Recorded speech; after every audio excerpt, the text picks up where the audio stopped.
Hello again. Now, scholar transport is once again in focus after that horrific crash last week, killing 18 pupils and 2 adults in uPhongolo in the northern part of KwaZulu-Natal. So what can be done to protect pupils on our roads? And how is government planning to assist scholars and parents? Well, checking this out for us today is senior reporter Dasen Thathiah, joining us now live from KZN, just to give us a sense of what really is happening on the ground to protect our pupils, to ensure that pupils are safe on the roads as they are taken to and from school. Good afternoon, Dasen. What's the sense on the ground? What can be done?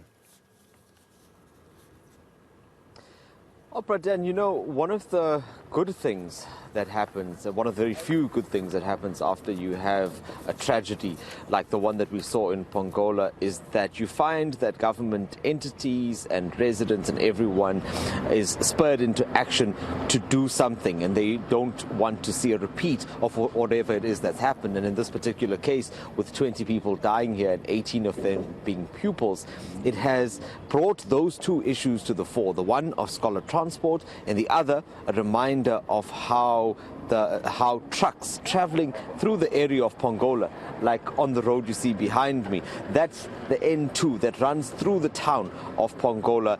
And that has been a constant issue, the issue of trucks. And then a little further on, probably about 20 or 25 minutes up that road, that's where you find a lot of the schools and the rural villages. It's around that area that you find many of them that are traveling using bakkies. So this is it's a deep issue, Pradan, and I say that because on the one hand, yes, you do need scholar transport.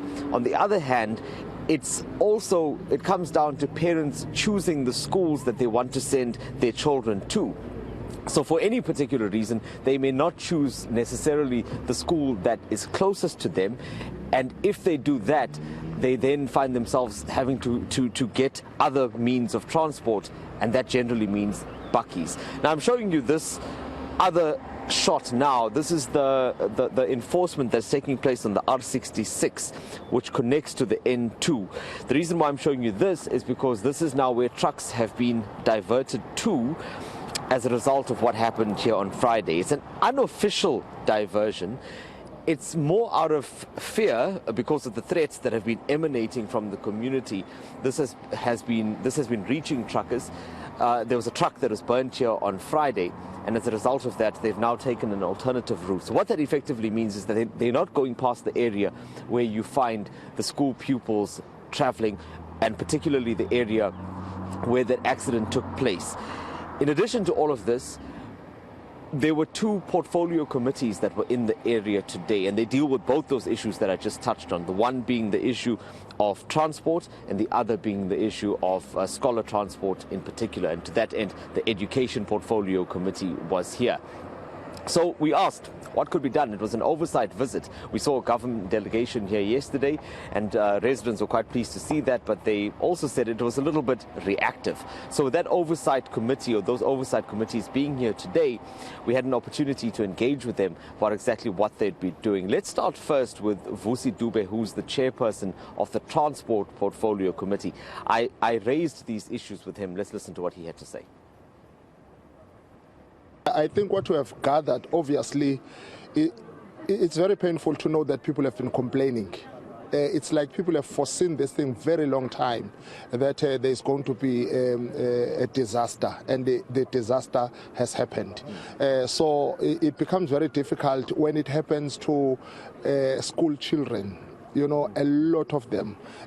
So we think, as we have come here as an oversight committee, we realize that we really need to do more in terms of making sure that there is a visibility of the traffic officers. You know, they must be visible. We must reinforce, and also we must make sure that there is an element of scholar education concerning the road using, because as much as you drive here, you can see during this time when children are going out that they are full around on the street. But one other thing is that we really need to cross over bridges in places like this, because you really see that where there's a conglomerate of community, if they had a bridge that is built properly, then we'll be able to avert the disaster. Well, Dasen, you said there were two parliamentary portfolio committees there on an oversight assessment, what's been happening there. And you managed also to speak to the one regarding education. I did, and as I was saying to you at the beginning of our crossing, that it's also now, it's a deeper issue than just looking at it at surface level and saying, look, this is an area that needs scholar transport. Yes, that is a need. There are pupils here, possibly hundreds of pupils, that are in need of scholar transport but may not get it because of the budgetary constraints of the department. But at the same time, something else that was uncovered is that parents are choosing the schools to which to send their children to.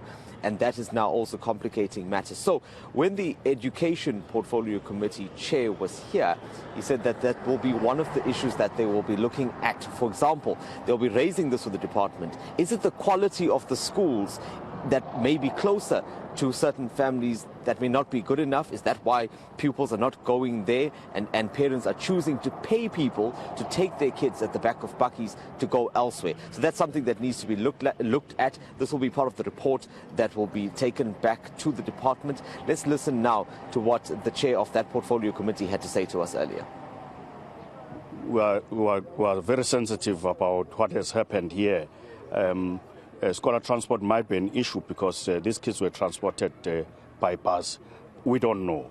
For example, scholar transport is for kids who travel 3 kilometers and beyond.